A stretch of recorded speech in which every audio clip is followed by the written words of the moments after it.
Hello guys, welcome back to this channel. In today's video, I'm going to show you how you can activate free VPN for your Google Chrome.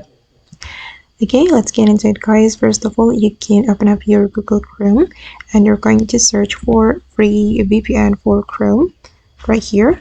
Okay, you can open up this website and then you're going to click on Add to Chrome.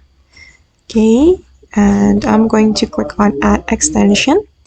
And after that, this free VPN for Chrome will be added to our Google Chrome extension. But wait, it's still loading. You can monitor it right here. Okay guys, now the free VPN for Chrome has been added. If you want to open it, you can click on this icon, click on the extensions, and you're going to select free VPN for Chrome. Okay, and here you will be able to change your location.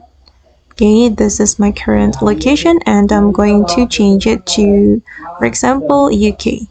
Okay, and now my location has been changed.